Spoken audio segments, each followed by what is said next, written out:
Kaju's Corner, we're going to look at some problem solving using algebraic models. So in our first example, we're looking at using verbal models, using words and labels to come up with what we need. So let's take a look at the first scenario. The bullet train runs between two Japanese cities, which is a distance of 550 kilometers. Okay, so that's how far it's going. When it makes no stops, it takes 2 hours and 15 minutes to make the trip. So we know how far it's going and we know how long it's going to take. So it says, what's the average speed? So that's the rate. So we know from previous algebra classes that distance is equal to rate times time. So D is our distance, R is our rate, T is our time. We have this model here. And we know it's 550 kilometers. We are trying to find the rate. That's what they're asking us for. And in looking at the time, it takes 2 hours and 15 minutes. So how did I get that 2.25? Well, 15 minutes over 60 minutes, which is what makes up an hour, that simplifies to 0.25. So we're talking about 2.25 hours, okay? So when we look to try to figure out what the rate is, we're going to go 550 kilometers is equal to rate times our time, which we know is 2.25. There's my wall. I'm going to divide both sides by 2.5 to simplify that away. And 550 divided by 2.25 is 244. Okay, so that the R is equal to 244. Now we look back. We know we're talking about kilometers and we're talking about minutes. So 244 kilometers per hour. Sorry, we're talking about hours. 2 hours and 15 minutes. So our answer is in terms of kilometers per hour. All right, let's take a look at our next example. And here we're going to have some sort of pattern we're going to take a look at. The table gives the heights to the top of the first few stories of a tall building. Determine the height to the top of the 15th story. So we want to go all the way up to the 15th story. So let's see what that gives us. Okay, so it tells us that our lobby is 20 feet high. We know that for sure. And then we can see that every floor from that, we are going up 12 feet, right? So from here to here, it's 12 feet from the first to the second floor, and then so on from there. So when we're looking at our total height, we're going to want to know the height of our lobby.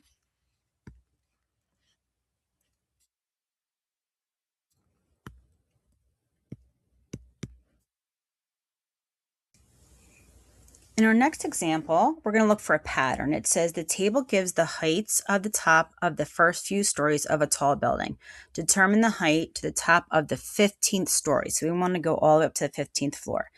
So we're given that the height of the lobby, right, is a little taller, which is not unusual. That happens a lot, is 20 feet. And then from each floor, we notice that we're adding another 12 feet. So to go to the top of the 15th story, we have to look at a couple things. So the top story that we're looking at, we're talking about the height of the lobby, which we know is going to be 20, plus the height per story times the number of stories. So we know that every story is 12 feet and the number of stories is going to be n, and that's going to come up with h, our total height. Okay, so in this problem, once I understand it, I just have to substitute that the number of stories that they're asking for is 15. So I'm going to take the 20 feet from the lobby and then 12 feet times 15. And that total is going to be 200 feet. So that's from the floor of the lobby all the way to the top of the 15th story. All right, let's take a look at our next example. This time we're going to use a formula and we're going to solve for a variable, get that by itself. So it says a spherical, so we're talking about a sphere, weather balloon needs to hold 175 cubic feet of helium. So we know we're talking about volume because the helium is going to be inside that balloon to be buoyant enough to lift an instrument package to a desired height. To the nearest tenth of a foot, what's the radius? So we know we're solving for radius. Okay, so we started with the formula. The volume of a sphere is 4/3 times pi times r to the third. So we're solving for r, so let's get that by itself first. Now that 4/3 is a little tricky, so let's just multiply by the reciprocal. You need to do that to both sides, right? So then my 3, 1 in the numerator, 1 in the denominator. Same thing with my 4. We'll simplify. So I'm left with 3/4 V is equal to pi r cubed. Now, before I go any further, I realize that they give us the volume, right? So I can erase that V. Let's just substitute that right back in.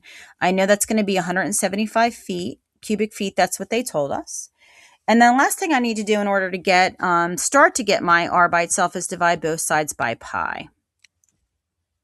Okay, so 3/4 times 175. Let's kind of clean up that numerator. I get 131.25 divided by pi, and that's going to equal r cubed. Okay, so on the left-hand side, if I use my pi key, I get about 41.78. 41.78, and that's a 5 there, is equal to r cubed. So in order to get r by itself, I need to take the cube root, right, of both sides. So I'm going to use my calculator. So the radius of the balloon, and it said to the nearest tenth, is about 3.5 feet. That's how big that balloon is. Pretty big. Okay. Let's take a look at our last problem. I wrote a lot out just to give us a head start. So it says you own a lawn care business. You want to know how much money you spend on gasoline to travel to out-of-town clients. In a typical week, you drive 600 miles, that's total, using 40 gallons of gas. Okay, gasoline costs $3.87 per gallon, and your truck's fuel efficiency is 21 miles per gallon on the highway and 13 miles per gallon in town. All right, so what I did to help us get started is I kind of pulled everything out. We know total going 600 miles, right?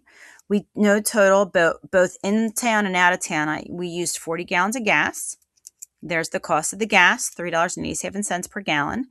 So now we have mileage is going to be different. So when we're on the highway, we get 21 miles per gallon. When we're in town, stopping at all the red lights, we're getting 13 miles per gallon, going much slower, that sort of thing.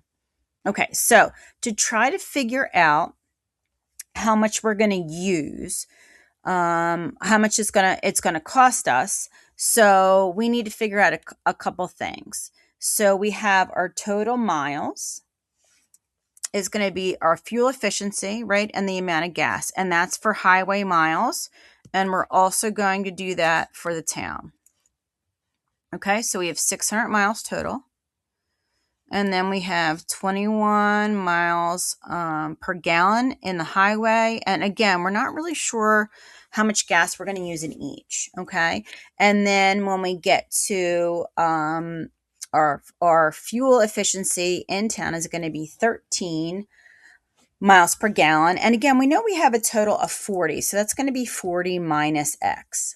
Okay, so whatever we used in the highway miles, we know we need to subtract that from 40, and anything left over is for the town.